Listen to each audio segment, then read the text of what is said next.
అందరికీ నమస్కారం. అమ్మ మాట అమ్మాయి బాట ఛానల్కి స్వాగతం. మీ ఉపచేతన మనస్సు యొక్క శక్తి, the power of your subconscious mind. మొదలు పెట్టుకుందామా? చివరి వరకు విని లైక్ చేసి షేర్ చేయండి. ప్రపంచవ్యాప్తంగా ఉన్న పుణ్యక్షేత్రాల్లోని అద్భుతాలు. ఇది స్థిర వాస్తవం.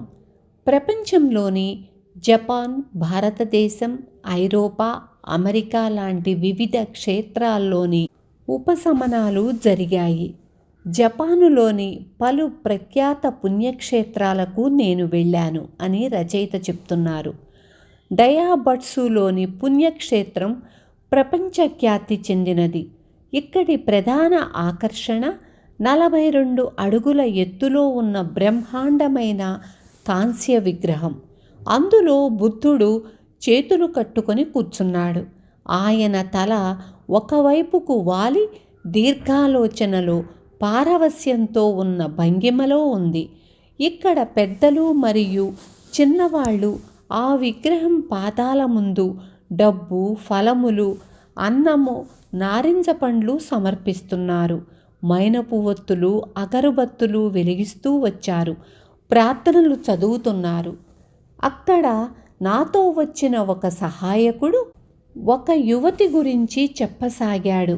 ఆమె విగ్రహం పాదాల ముందు తల వంచి 2 నారింజ పండ్లు పెట్టి ఏవో ప్రార్థనలు చెప్పసాగింది.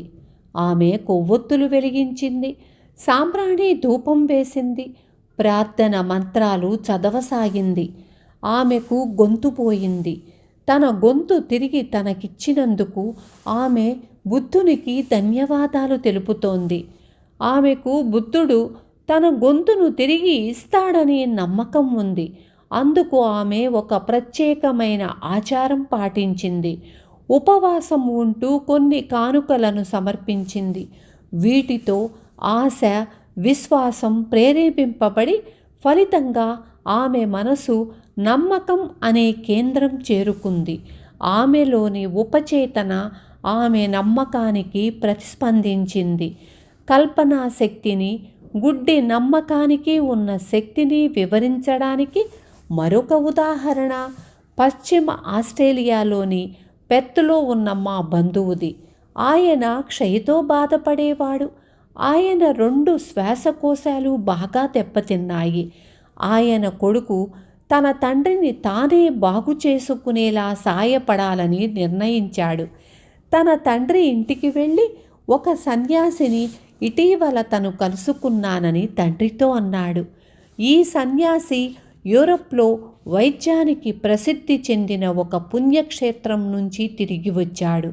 అక్కడ ఆయన అసలు సిలువ తాలూకా చిన్న ముక్కను సంపాదించాడు.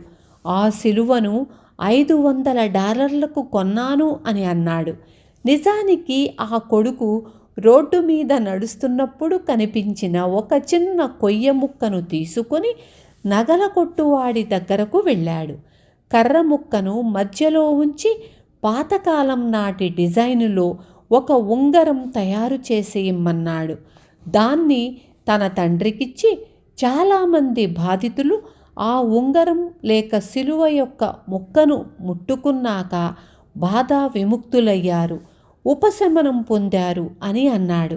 అతను తన తండ్రిని ఎలా ప్రేరేపించాడంటే ఆ ముసలాయన దాన్ని కొడుకు చేతుల్లో నుంచి ఇంచుమించు లాక్కునేటంత పనిచేసి ఆ ఉంగరాన్ని తన గుండెకు అదుముకొని మౌనంగా ప్రార్థించాడు. తరువాత నిద్రపోయాడు. పొద్దున కల్లా ఆయన జబ్బు నయమయ్యింది. ఆసుపత్రిలో చేయించుకున్న పరీక్షలన్నీ ఆయనకు ఎటువంటి జబ్బు లేదని తేల్చాయి.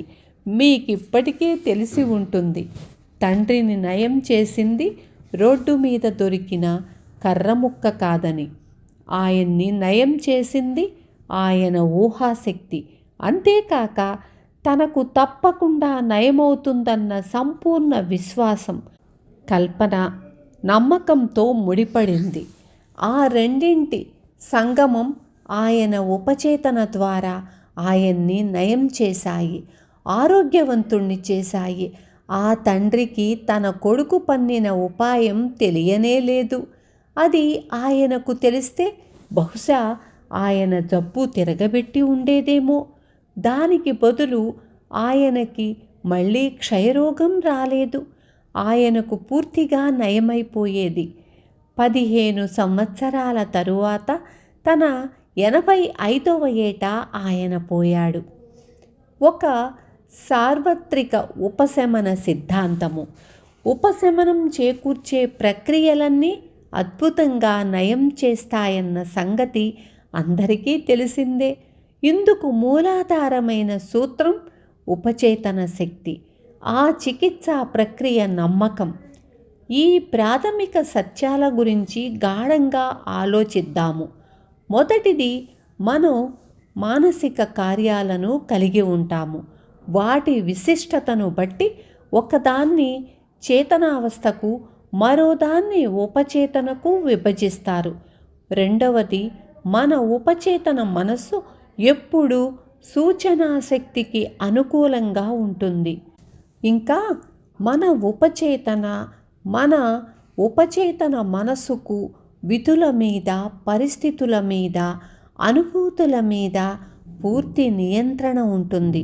వ్యక్తులలో వారి మనస్సులకు వశీకరణ దశలో ఉన్నప్పుడు ఎటువంటి రోగలక్షణాలు అయినా సూచనలిచ్చి ఆజ్ఞల మేరకు సృష్టించవచ్చు అని ఈ విషయం ద్వారా అందరికీ తప్పక తెలిసే ఉంటుంది, అర్థమయ్యే ఉంటుంది అని అనుకుంటున్నాను. ఉదాహరణకి, వశీకరణ దశలో ఉన్న వ్యక్తి సూచనల మేరకు జ్వరం వచ్చి ఉష్ణం బాగా పెరగవచ్చు, మొహం ఎర్రగా కందిపోవచ్చు, లేక చలితో గజగజ వణకవచ్చు. అతను కాళ్ళు చచ్చిపడిపోయాయని, అతను నడవలేడు అనే ఒక ప్రయోగం చేస్తే అలాగే జరుగుతుంది, జరిగి తీరుతుంది. మనం చన్నీళ్ల కప్పును వశీకరణ స్థితిలో ఉన్న వ్యక్తి ముక్కు మీద ఉంచి, దీని నిండా మిరియాలున్నాయి, వాసన చూడు అని ఆయనతో అంటే ఆయనకేమో అదే పనిగా తుమ్ములొస్తాయి. ఆయనకి తుమ్ములు ఎందుకు వచ్చాయని అనుకుంటున్నారు? ఆ నీళ్ల వలన, లేక మనమిచ్చిన సూచన వలన? తనకి టిమోతి అని ఒక రకమైన గడ్డి అంటే ఎలర్జీ అని ఎవరైనా మనతో అంటే, ఆయన వశీకరణ స్థితిలో ఉన్నప్పుడు మనము ఆయన ముక్కు కింద ఒక కాగితం పువ్వునో లేక ఒక ఖాళీ గ్లాసునో ఉంచుదాం. ఆయనతో అది గడ్డి అని చెబుదాం. ఎలర్జీలో కనిపించే సామాన్య లక్షణాలు ఆయనలో కనపడతాయి. ఇది వ్యాధికి కారణం మనసని సూచిస్తుంది. అలాగే వ్యాధి యొక్క చికిత్స మానసికంగానే జరగవచ్చు. ఎముకల జబ్బుకు చికిత్స, కండరాలకు, నరాలకు వైద్యం, ప్రకృతి వైద్యం లాంటి విభిన్న చికిత్సా పద్ధతులు అద్భుతంగా ఉపశమనం కలిగిస్తాయి. అలాగే ప్రపంచవ్యాప్తంగా రకరకాల మత సంస్థల ద్వారా చికిత్సలు జరుగుతూ ఉంటాయి. ఈ చికిత్సలన్నీ ఉపచేతనావస్థలోని మనసు ద్వారా జరుగుతున్నాయన్న విషయం స్పష్టమవుతుంది. మనకున్న ఏకైక ఉపశమనం ఉపచేతనే. మన ముఖానికి క్షవరం వలన తగిలిన గాయాన్ని ఎలా నయం చేస్తుందో ఒకసారి గమనిద్దాము. సరిగ్గా ఎలా చెయ్యాలో దానికి తెలుసు. వేలికి కట్టుకట్టాక డాక్టరు ప్రకృతి దీన్ని నయం చేస్తుంది అని అంటారు. కానీ ప్రకృతి అనేది, ప్రకృతి నియమానికి అది మరో పేరు. అదే ఉపచేతనా నియమం. ఆత్మరక్షణ అనే సహజంగా కలిగే భావన ప్రకృతి యొక్క ప్రప్రథమ నియమం. ఉపచేతనావస్థలోని మనసు చేసే మొట్టమొదటి కార్యం ఆత్మరక్షణే. అన్నింటికన్నా మన బలమైన స్వభావం స్వయం సూచనలన్నింటిలోకి అధిక శక్తి కలది. విన్నారు కదా? మీకు అర్థమైందనుకుంటాను. మళ్ళీ రేపు మీ ముందుకు వస్తాను. Thank you.